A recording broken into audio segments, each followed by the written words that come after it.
বাড়ি বাড়ি গিয়ে ভোটার তালিকা হালনাগাদ কার্যক্রম শুরুর পর কার্যত মানুষের কাছে দৃশ্যমান হতে শুরু করেছে নির্বাচন নিয়ে নির্বাচন কমিশনের প্রস্তুতি। দলগুলো এগিয়ে যাচ্ছে সমান তালে। তারা শুরু করছে নতুন করে সদস্য সংগ্রহ, পুরানো সদস্য পদ হালনাগাদ। জাতীয় ও স্থানীয় নির্বাচনের লক্ষ্যে যখন এভাবেই গতি পাচ্ছে নির্বাচনের ট্রেনে, তখন আবার ক্যাম্পাসে ক্যাম্পাসে ছাত্র সংসদ নির্বাচনের গুঞ্জন।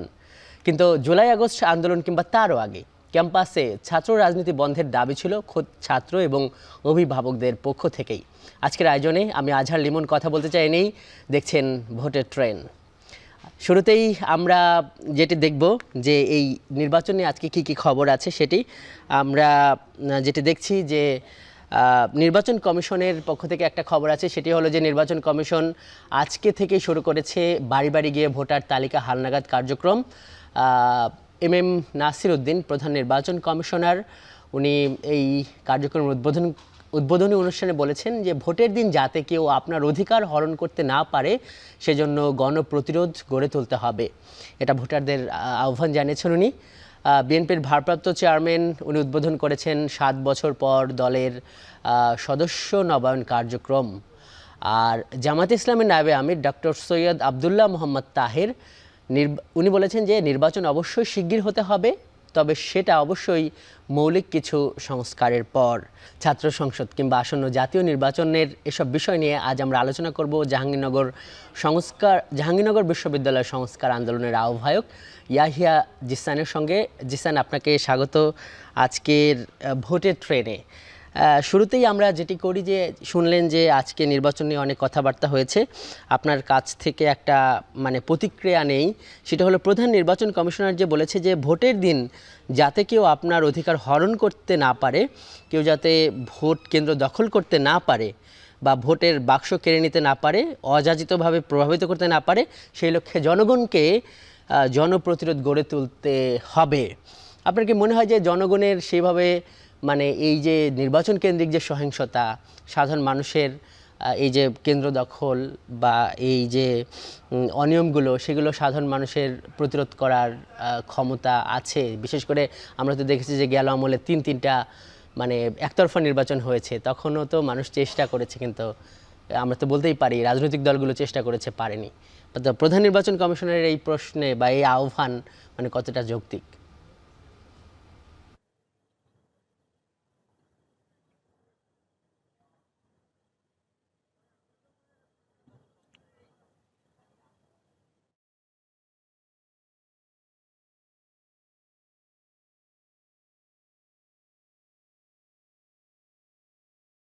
জিসান, আপনি কি আমাদেরকে শুনতে পাচ্ছেন?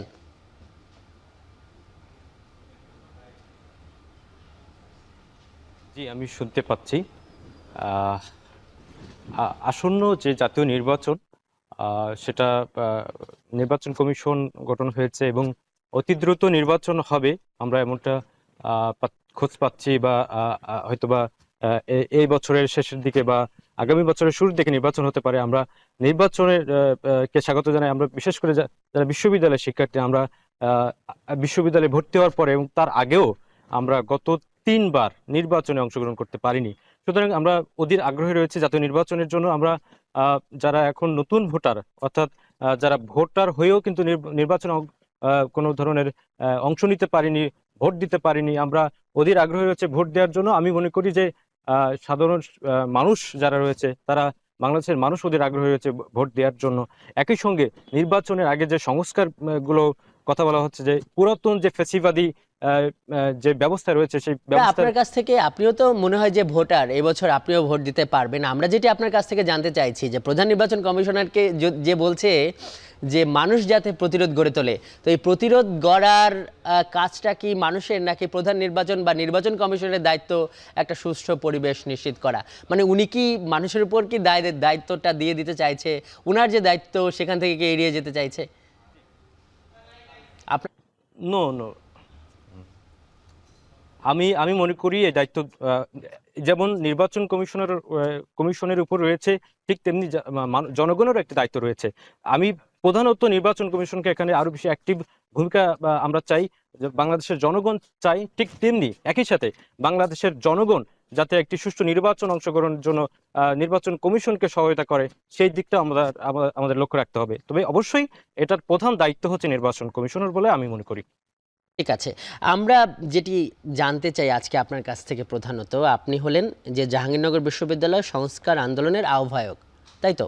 তো এই এই যে জাবি সংস্কার আন্দোলনের মানে কি, মানে বা আপনাদের এই জাবি সংস্কার আন্দোলন কিভাবে মানে খুলতে হলো কেন, কিংবা এরা কি কি সংস্কার করেছে, এদের কাজ কি, যদি একটু জানাবেন। জি, দেখুন, বিশ্ববিদ্যালয় আমরা দীর্ঘদিন ধরে পড়াশুনো করছি, বিশ্ববিদ্যালয়ে একজন শিক্ষার্থী, এবং বিগত স্বৈরাচারী আমলে আমরা অনেক ধরনের অব্যবস্থাপনা দেখেছি, সেটা ছাত্র রাজনীতির ক্ষেত্রে, প্রশাসনের ক্ষেত্রে, বিশ্ববিদ্যালয়ের পরিবেশ পরিস্থিতির ক্ষেত্রে। তো নতুন বাংলাদেশে যেখানে ক্যাম্পাস পুনর্গঠন, একদিকে যেমন রাষ্ট্র পুনর্গঠনের প্রশ্ন এসেছে, ঠিক তেমনি বিশ্ববিদ্যালয় পুনর্গঠনের প্রশ্ন এসেছে, এবং বিশ্ববিদ্যালয়ের সার্বিক মানোন্নয়নের প্রশ্ন কিন্তু এসেছে। সেই জায়গাতে থেকেই মূলত আমরা জাহাঙ্গীরনগর সংস্কার নিয়ে আমরা চিন্তা করছি, এবং বিশ্ববিদ্যালয়ের শিক্ষার্থীরা নানা ধরনের সংস্কার এর কথা ভাবছেন।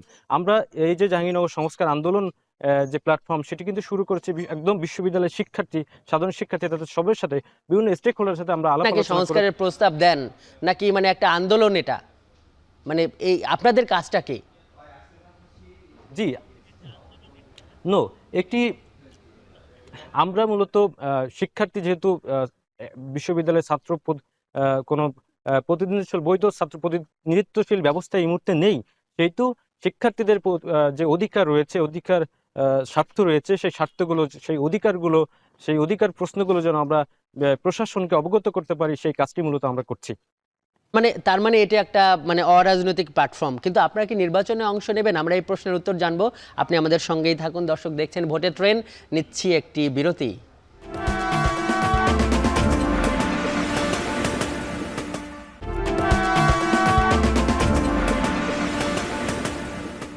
বিরতির পর স্বাগত, দেখছেন ভোটের ট্রেন। আমাদের সঙ্গে আজ ছাত্র সংসদ নির্বাচন সহ জাতীয় স্থানীয় সরকার নির্বাচন নিয়ে আলোচনার জন্য আমাদের সঙ্গে আজ আছেন জাহাঙ্গীরনগর বিশ্ববিদ্যালয় সংস্কার আন্দোলনের আহ্বায়ক ইয়াহিয়া জিসান। জিসান, বিরতির আগে আমরা যেটি আপনার কাছে জানতে চাইছি যে এই যে জাহাঙ্গীরনগর সংস্কার আন্দোলন, এটার আহ্বায়ক আপনি, এবং আপনি যেভাবে এই আন্দোলনটার বর্ণনা দিলেন তাতে মনে হলো যে একটা মানে অরাজনৈতিক প্ল্যাটফর্ম, কিন্তু আপনারা কি এই যে ছাত্র সংসদ নির্বাচনের তো একটা বলা যায় যে জাহাঙ্গীরনগর এগিয়ে আছে না, এই যে ফেব্রুয়ারির শুরুতেই হয়তো তফসিল ঘোষণা হবে একটা দীর্ঘদিন পর, প্রায় 3 দশক পর, আপনারা বা আপনি কি নির্বাচনে অংশ নেবেন? বা যদি আপনারা নির্বাচনে অংশ নেন, অরাজনৈতিক একটা প্ল্যাটফর্ম গড়ে নির্বাচনে অংশ নেওয়াটা কতটা নৈতিক হবে?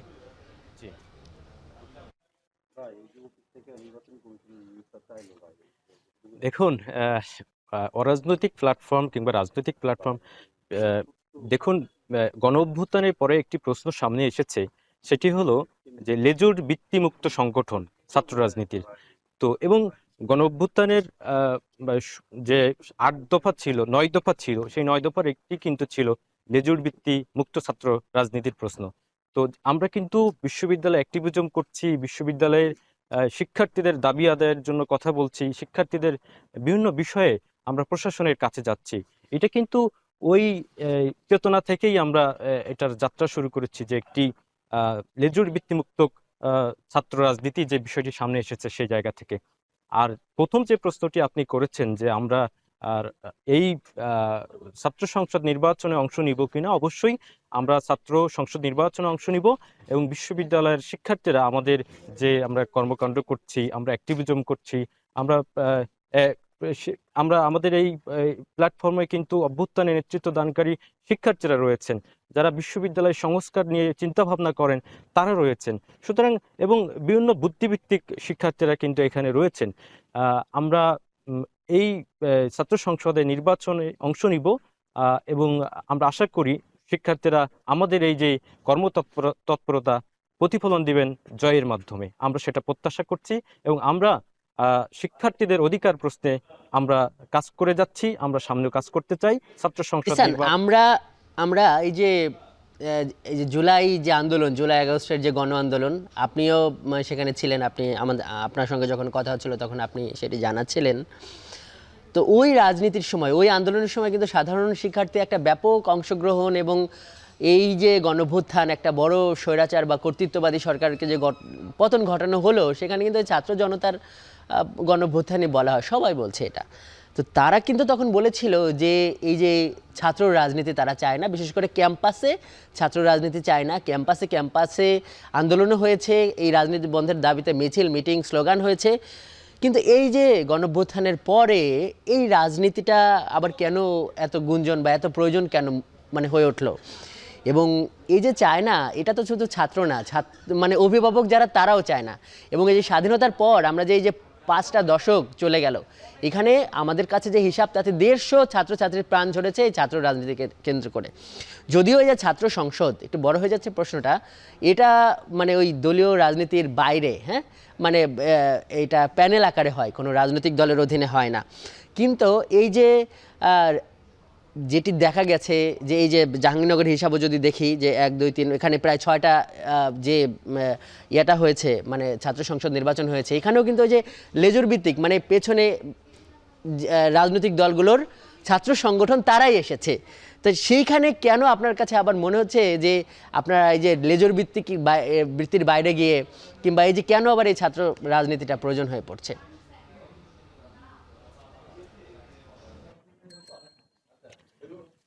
দেখুন, এখানে দুটো বিষয় রয়েছে। আমরা আমাদের এই যে জেনজি বলছি, আহ, তাদের পক্ষ থেকেই কিন্তু এই দাবিটা এসেছে, আহ, এবং আমাদের পক্ষ থেকে এই দাবিটা ছিল যে লেজুর ভিত্তিক, দলীয় লেজুর ভিত্তিক ছাত্র রাজনীতি আমরা চাই না।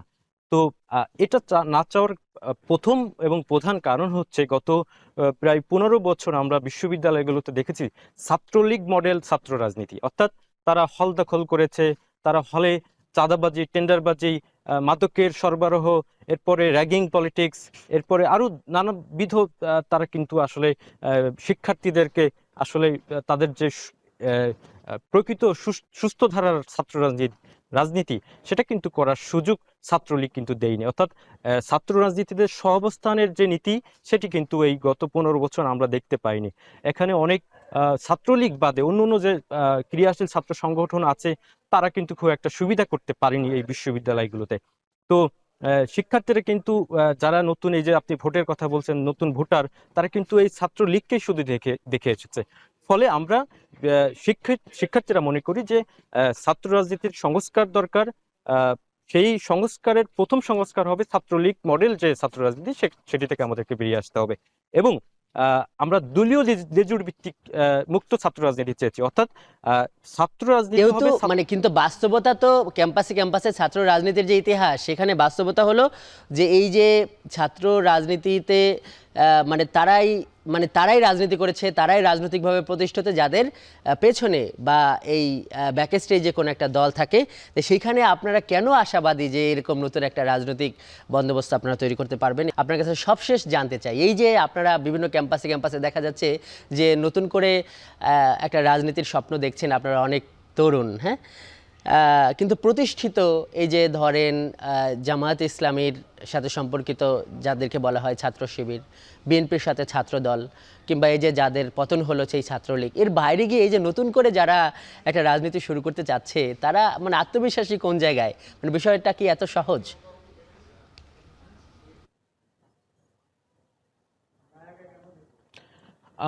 এটা সত্য যে বিষয়টি হয়তো সহজ নয়, তবে আমাদের এটা মনে রাখতে হবে, প্রত্যেকটা ছাত্র সংগঠনকে মনে রাখতে হবে যে আমরা নতুন গণ অভ্যুত্থানের মাধ্যমে নতুন একটি বাংলাদেশ পেয়েছি, যেখানে প্রায় 2000 শহীদরা 2000 ব্যক্তি শহীদ হয়েছেন।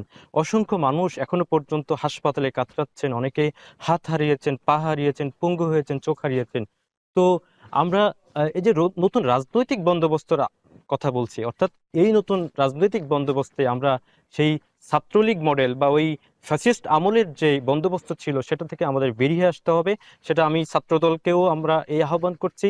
শিক্ষার্থীরা আসলে ছাত্রলীগের মডেল ছাত্র রাজনীতি চায় না, এটা কিন্তু তাদের প্রাণের দাবি। তারা ছাত্রদলকে এটা মেসেজ দেওয়ার চেষ্টা করছে, তারা ছাত্র শিবিরকে এই মেসেজ দেওয়ার চেষ্টা করছে, বা ক্রিয়াশীল অন্যান্য ছাত্র সংগঠন যারা রয়েছে তাদেরকে মেসেজ দেওয়ার চেষ্টা করছে। আমরা এটা প্রত্যাশা করি যে যারা ছাত্র রাজনীতির সঙ্গে যুক্ত তারা অবশ্যই এই বিষয়টি খেয়াল রাখবেন এবং আমাদের একমাত্র দায় হচ্ছে আমাদের এই 2000 শহীদদের, এবং সেই দায়ী মুক্ত হওয়ার জন্য আমাদের তাদের জন্য সেই দায়ী থাকার যে বিষয়টি রয়েছে, সেই দায়ী থাকার বিষয়কে কেন্দ্র করেই আমরা মনে করি যে আমাদের ছাত্র রাজনীতির গুণগত যে সংস্কার, সেই সংস্কার আমাদের এই ছাত্র রাজনৈতিক দলগুলো করবেন, এবং তারা দলীয় লেজুর জিসান, আমাদের সঙ্গে যুক্ত হবার জন্য আপনাকে ধন্যবাদ। দর্শক, আমাদের সঙ্গে এতক্ষণ যুক্ত ছিলেন জাহাঙ্গীরনগর সংস্কার আন্দোলনের আহ্বায়ক ইয়াহিয়া জিসান। দেখছেন ভোটের ট্রেন, নিচ্ছে একটি বিরতি।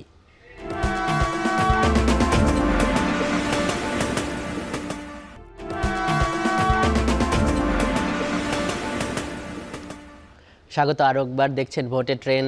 এই অংশে আমরা দেখব সংসদীয় আসন পরিক্রমা। আমাদের হাতে আজ আছে সংসদীয় আসন 57, রাজশাহী 6 আসনের তথ্য। আমরা দেখছি যে এর সীমানা চারঘাট এবং বাঘা উপজেলা।